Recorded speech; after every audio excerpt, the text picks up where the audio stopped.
Baghdad के करीब एक छोटी सी बस्ती में एक बूढ़ा व्यक्ति हकीम अपनी जिंदगी के आखिरी दिन बिता रहा था। वह शांत, विनम्र लेकिन बेहद बुद्धिमान इंसान था। उसके 5 बेटे थे।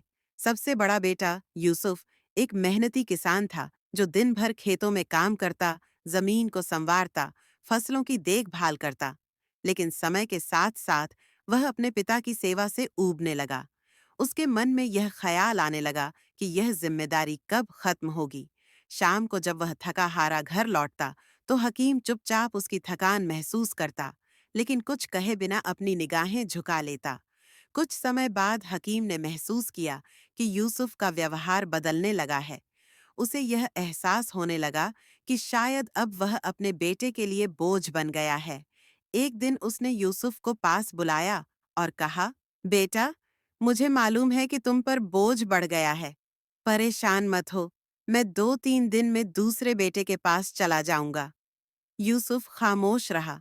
दिल में कुछ चुभने लगा, लेकिन जुबान से रोकने के अल्फाज नहीं निकल सके। हकीम अपने दूसरे बेटे फारूक के पास चला गया।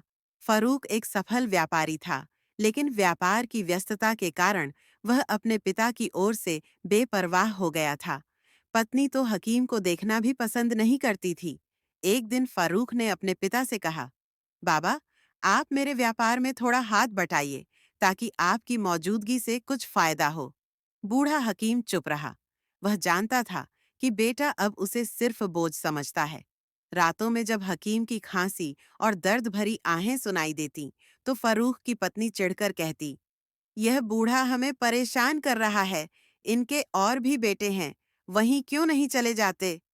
फरूक भी निष्ठुर निकला। बाबा, अगर आप चाहें तो किसी और बेटे के पास चले जाएं। मैं आपके इलाज के लिए पैसे दे दूंगा।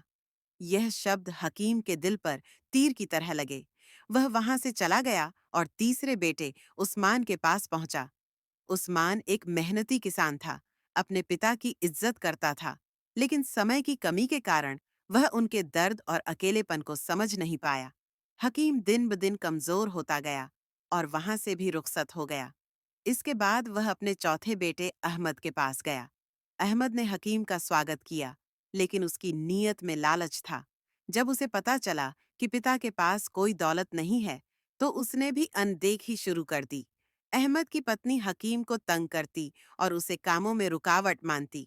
आखिरकार अहमद ने भी कह ही दिया, बाबा, आप यहाँ नहीं रह सकते, मेरे पास समय नहीं है। यह सुनकर हकीम ने अपने सबसे छोटे बेटे अब्दुल्ला के पास जाने का फैसला किया। अब्दुल्ला एक गरीब मगर नेक दिल इंसान था। वह मजदूरी करके अपने पिता के लिए दवाइयां लाता और उसकी पत्नी भी ससुर की सेवा दिल से करती थी। हकीम ने अब्दुल्ला और उसकी पत्नी का प्यार देखा तो उसका दिल खुश हो गया।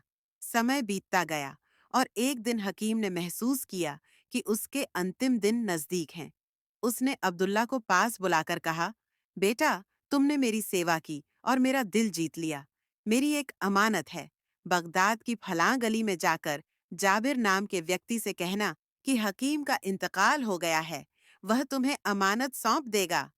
हकीम ने वसीयत की कि बाकी बेटों को कुछ न दिया जाए और वह दुनिया से रुखसत हो गया। अब्दुल्ला गम में डूब गया। उसने भाइयों को जनाजे में आने की दावत दी। सब आ गए।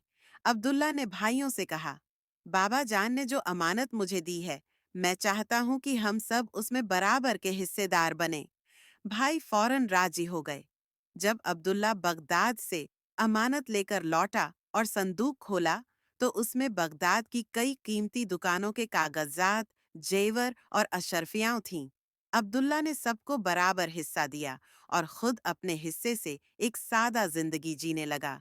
समय बीता और एक-एक करके सभी भाई बर्बाद हो गए। कोई कर्ज में डूबा, कोई चोरी के इल्जाम में पकड़ा गया, किसी की दौलत मिट्टी में मिल गई। यह सब उनके पिता की नाराजगी और दुआ से महरूम होने का नतीजा था। दूसरी ओर अब्दुल्ला ने ईमानदारी से व्यापार किया और बगदादी बाजार का मालिक बन गया। वह अपने भाइयों की मदद करता रहा।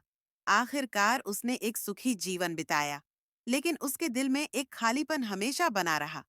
इस कहानी से हमें 3 महत्वपूर्ण सबक मिलते हैं। 1. माता पिता की परवरिश महत्वपूर्ण है। बच्चे वही बनते हैं जैसी उनकी परवरिश होती है। 2. माता पिता को कभी बोझ न समझो। समय बदलता है। आज जो उनके साथ हो रहा है, कल वही आपके साथ भी हो सकता है। 3. माता पिता की सेवा और इज्जत, यही दुनिया और आखिरत परलोक में कामयाबी की कुंजी है। उनकी दुआएं आपकी जिंदगी की सबसे बड़ी दौलत है। अगर आपको यह सीख देने वाली कहानी पसंद आई हो, तो इसे दूसरों के साथ जरूर साझा करें, ताकि और लोग भी इससे सबक ले सकें।